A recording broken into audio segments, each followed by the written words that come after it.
Ang makasaysayang paglalakbay ni Marco Polo. Ang paglalakbay ni Marco Polo ay isa sa pinakamahalagang pangyayari sa kasaysayan dahil nagbukas ito ng daan upang makilala ng Europa ang kultura, kabuhayan at kabihasnaang Asyano. Sa pamamagitan ng kanyang mga tala, mas naging malawak ang kaalaman ng mundo tungkol sa silangan. Si Marco Polo ay isang Italyong mangangalakal at adventurero na naglakbay sa Asya noong ika-13 siglo. Sa edad na 17, bumiyahe siya kasama ang kanyang ama at tiyuhin upang marating ang korte ni Kublai Khan, emperador ng Mongol at pinuno ng dinasyang Yuan sa China. Pagdating doon, itinalaga siya ni Kublai Khan bilang personal na tagapagnubay at naglakbay siya sa iba't ibang rehiyon tulad ng Tibet, India, Persia at Timog Silangang Asya.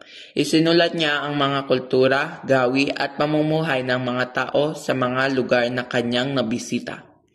Pagkaraan ng 17 taon, nagpasya siyang bumalik sa Venice. Ngunit dahil may digmaan sa pagitan ng Venice at Genoa, nadakip siya at nakulong. Sa bilungguan, inilihad niya ang kanyang mga karanasan kay Rustichello ng Pisa, na sumulat ng aklat na The Travels of Marco Polo. Paglalakbay ni Ibn Battuta. Si Ibn Battuta ay isang Moroccan na iskolar at isa sa pinakadakilang manlalakbay sa kasaysayan. Nagsimula siya sa paglalakbay tungo sa Hajj sa Mecca noong 1325 sa edad na 21. Ngunit nagpatuloy siya dahil sa pagnanais na makilala ang ibang kultura. Umabot ng 29 na taon at higit 120,000 na kilometro ang kanyang nalakbay. Mas malayo pa kay Marco Polo. Dinala siya ng kanyang paglalakbay sa North Africa, Kanlurang Asya, Constantinople, Hilagang Asya, India, Timog Silangang Asya at China. Nakadaupang palad niya ang mga maraming pinuno, iskolar at mahalagang tao sa bawat lugar ng kanyang napuntahan. Ang mga lungsod na tulad ng Cairo, Damascus, Medina at Mecca ay ilan lamang sa kanyang masusing inalarawan. Si Ibn Battuta ay isang iskolar na manggalugad na Moroccan na naglakbay ng 29 na taon at umabot ng mahigit 120 kilometro. Tinahak ang North Africa, gitnang silangan, Anatolia, Turkey, Persia, Iran, India, Maldives, Swahili Coast sa East Africa, Timog Silangang Asya at China. Hindi lamang siya naglakbay para maglibang, layon din niya ang diplomasya at pag-aaral ng batas Islamatiko, filosofya at kultura sa iba't ibang rehiyon. Sa kanyang talino at pag-aaral, siya ay naging hurado, kwadi at tagapatnubay na maraming lungsod. Nakadaupang palad niya at iba-ibang pinuno, iskolar at opisyal, kaya mas lumawak ang kaalaman niya sa kalagayang politikal at kultural ng daigdig ng Islam. Itinalaga rin siya ni Muhammad Ibn Tughluq bilang Qadi at Delhi at naging Sultan Envoy patungong China. Lahat ng kanyang karanasan ay sinulat sa Rihla, The Journey, isang aklat na naging mahalagang batis ng kaalaman tungkol sa kaugalian, lipunan at kultura ng iba't ibang rehiyon noong gitnang panahon. Pagbalik niya sa Morocco noong 1354, siya ay hinarang sa hurado at kanyang paglalakbay at nagbigay ng malawak na pag-uunawa sa kasaysayan, kultura at ugnayan ng pamamayan ng Muslim sa mundo. Pananakop ng Muslim sa India. Ang pananakop ng mga Muslim sa India ay naganap sa dalawang pangunahing yugto.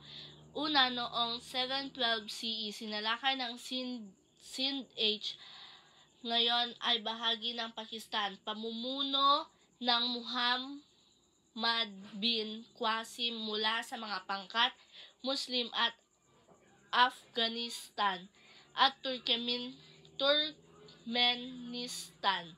Ikalawa, noong 1526, muling sinalakay ang India mula ng mga hukbong Turkic Mongol mula gitnang Asya na pinamumunuan ni Babur. Tinalo niya si Ibrahim Lodi, ang huling pinuno ng Delhi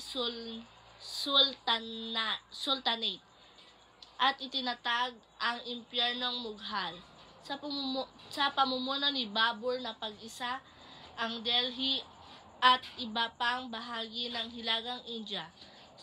Sumunod dito umangat ang kapangyarihan ng impyerno at nararating ang ginintuang panahon sa India sa ilalim ni Akbar the Great, apo sa angkan ni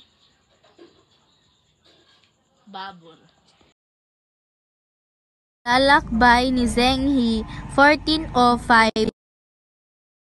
Si Zheng He, isang eunuch at pinagkakatiwalaang tagapayo ni Emperador Yongle ng dinastiyang Ming sa China, ay pinili upang manguna sa 7 malalaking ekspedisyong pandagat.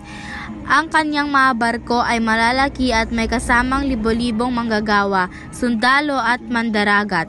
Sa pamamagitan ng ekspedisyon, naabot niya ang maraming lugar sa Asya at Africa, tulad ng Vietnam, Java, Sumatra, Sri Lanka, India, Persian Gulf at silanganing baybayin ng Afrika.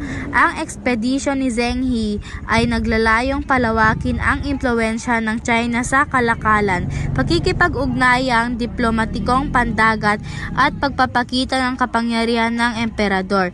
Bilang eunuch, siya ay itinalaga bilang katiwala at tagapangalaga sa mga interes ng emperador, kabilang ang mga proteksyon sa harem ng hari. Kahalagahan ng paglalayag ni Zheng He. Buod. Bago ang paghahayag ni Zheng He, ilang piliin daungan lamang ang kilala sa kalakalan sa relihiyon sa kanyang ekspedisyon.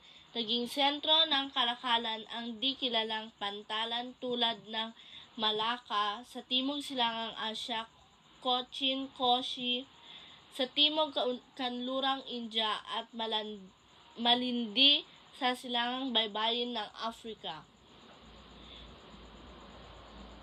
Pinatindi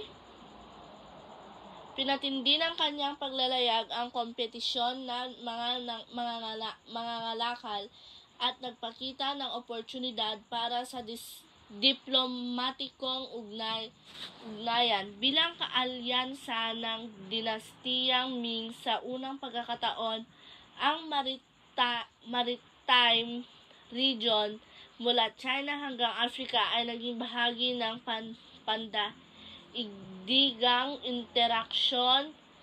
Ang Nanjing at Beijing ay naging entablado ng pakikipag-ugnayan ng iba't ibang lahi, ideya at kultura na nagpapatunay na maaaring magkaisa at magtulungan ang magkakaibang tao sa pandaigdig komunidad. Kasama ang kanyang mga dala mapangmawkun na ginamit bilang gabay, paglalayag at mga Chinese. Zindegzhen, porcelain bilang simbolo ng kalakal at kultura. Si Zheng He at ang kanyang plota. Layunin ng paglalakbay ni Zheng He na ipakita ang yaman at kagalingan ng China, ipamalas ang kapangyarihan nito at itatag ang ugnayang diplomatikong pangkalakalan sa mga dayuhang bansa. Sa pamamagitan ng plota, matagumpay niyang naipakilala ang kalakalan at diplomatikong ugnayan, dala ang mga panahog, spices, tela, mahalagang bato at kakaibang hayop. Naipagtatag din ang relasyong tributary kung saan kinilala ng mga kalapit na bansa ang awtoridad ng dinastyang Ming. Gayunpaman, sa pagkamatay ni Emperador Yongle, pinatigil ang ekspedisyon at itinutok ang pamahalaan